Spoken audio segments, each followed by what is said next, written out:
This began around 11, 12 o'clock on Monday lunchtime when some contractors working on a riverbank about 200 yards behind, you can see these buildings and then you've got some trees. Behind there they found a bomb in the river, the biggest bomb they found in London of its kind. This was the moment when they managed to finally make the bomb safe.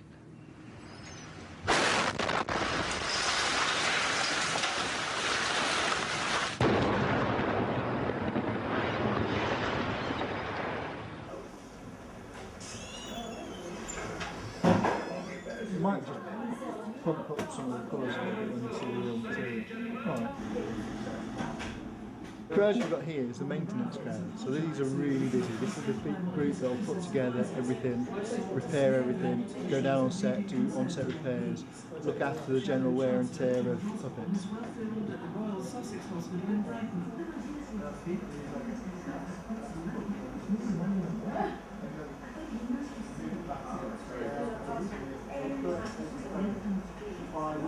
It's the smallest joint we've ever had made, I think.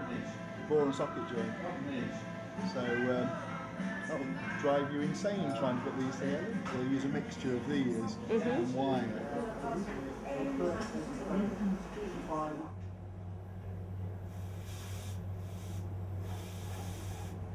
How Mr. Fox's head really works. It's really cool because you can see the shape of the skull that ultimately lends itself to looking like the finished fox when he's furred up. So this is the really hard graphic shape that the final shape relies on.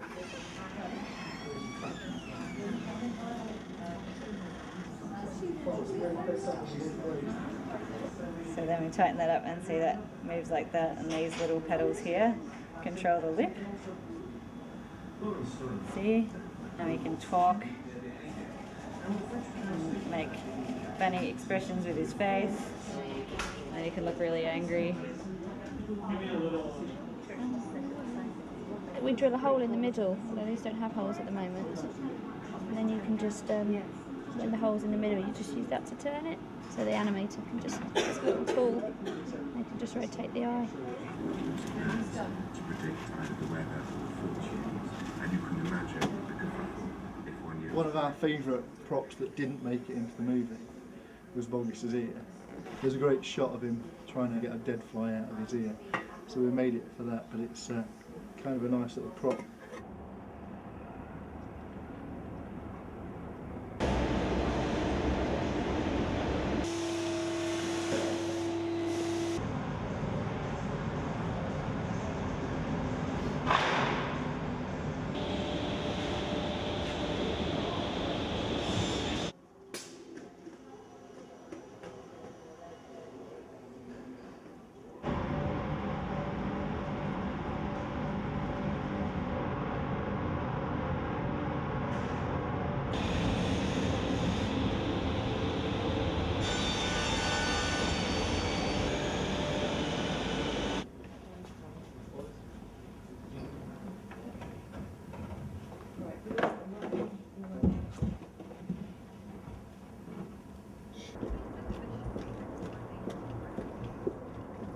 She was in Manchester.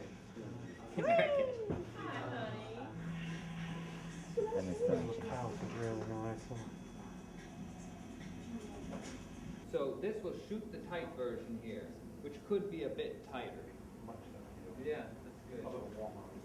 I want to make it so it doesn't feel like, well, if they could dig this, they could have dug anywhere. You know? Oh, I see, right. And I'm wondering if maybe we want to do less. Well, there's two things we can do. First of all, I've built out of the 185 wildly here because the way it's bordered is it comes down like this. Not that reduces it that much. That does. But this was just in case you ever wanted to go wider. I always do about an extra 20%.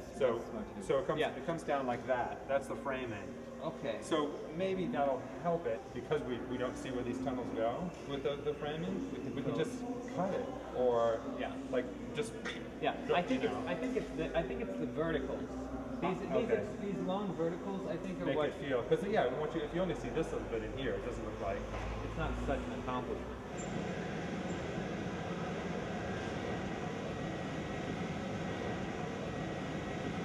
Now, those tents are half-scale men tents. Yeah. Yeah, so we could put men in there. Yep, they could be hanging out there. This is like a batter's box or something. Maybe it's a batter's runway. Let's just make it a whole. Let's make it a thing that stretches out to the back. Okay. But we'll change the way that looks just a little bit. Hi, John. Hey, Wes.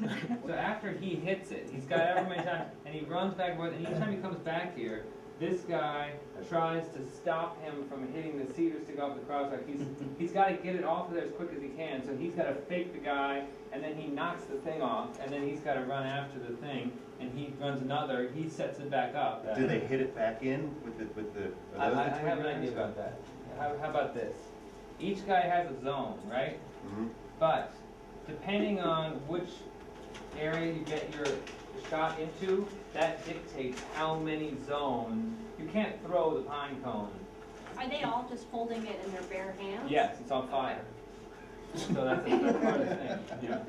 Yeah, so this is looking straight into the camera at the beginning, and then fully sideways to save the line. Right. He's already at speed when he jumps the thing. He jumps it and he lands. You know, he's not doing a long jump. He's doing a hand on the thing, so he lands right there. Then he can run, jut, and slide. I think maybe if we just do this, because then once he does this one, we have a real stunt here. Then maybe he just kind of ricochets up here, and then that one he does the two hands on it. Okay. With the legs out to the sides. The cut in is with the whack bat there, and then he does the pull back, right? Which is supposed to be the force of the impact. Right. So when we cut, he goes like, let's say we cut something not much tighter than that. So we do have his face in, and he makes a point of going like that, and then he falls down out of frame, and as he falls out of frame, this responds to the impact. And maybe just snaps off completely, and he exits. And as soon as he exits, the door goes. You're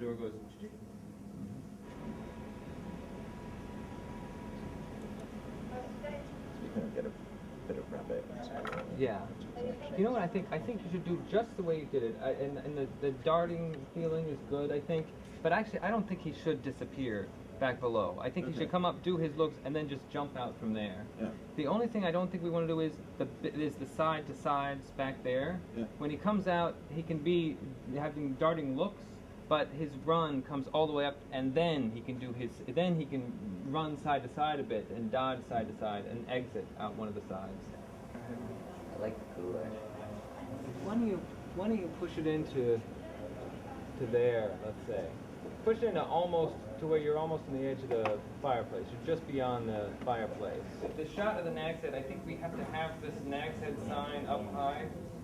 Maybe there's two. I think this one. I think in the animatic it has this says nag's head in this angle up here. Yeah. But then this is quite a great thing to have in the background.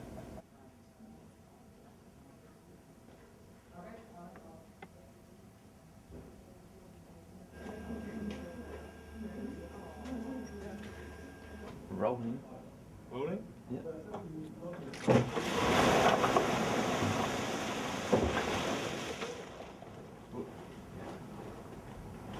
See, this is what I mean Here's about the this. right When it's through the shoe, Yeah. it's like a completely. I mean, there it's great.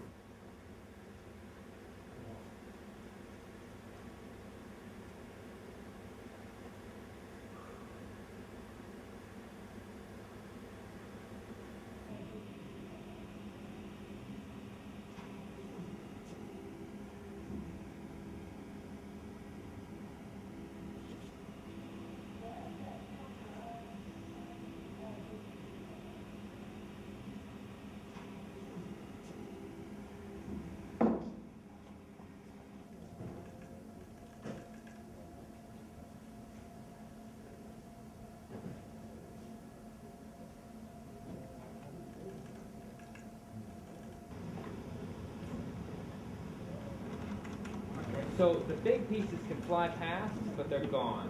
And out there can only be the tiniest little things, but mainly it's, we just do the whatever. Okay. Other than that, you know, the back part blows up too, right? It's gone already. It's gone already. Yeah, that definitely. Contact! Good. Make an even louder contact. Sure. And you could say, stand clear, please. Stand clear, please. All right. Stand clear, please. Stand clear, everyone. Contact! Stand clear, please. Stand clear, everyone. Contact!